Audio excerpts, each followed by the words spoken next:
Io so che sott'acqua ci sono quasi 5 miliardi di euro di opere, ne manca poco, forse l'ultimo miglio è esagerato, gli ultimi metri, gli ultimi piedi, per usare sempre la stessa unità di misura, per chiudere tutta la partita. Restano due grandi incognite. La prima se funzionerà, spero proprio di sì. La seconda chi paga la gestione, costerà 80-100 milioni di euro la gestione.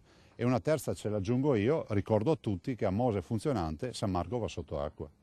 All'indomani dell'incontro tra il ministro Toninelli e il sindaco Brugnaro a Venezia si torna a parlare del Mose, alla luce di quanto dichiarato dallo stesso ministro, che però non ha ancora dato alcuna risposta chiara sulla questione, come evidenzia anche il presidente degli industriali marinese. Il ministro Toninelli ha detto mi sembra che ha dichiarato che ha due soluzioni per tutto, vuole due soluzioni per tutto. Noi ne vogliamo una: finire il Mose, sbloccare le grandi navi, dare stabilità. Non possiamo andare avanti a spot pubblicitari. Basta con la pubblicità, è finito il tempo degli spot, è arrivato il momento del fare.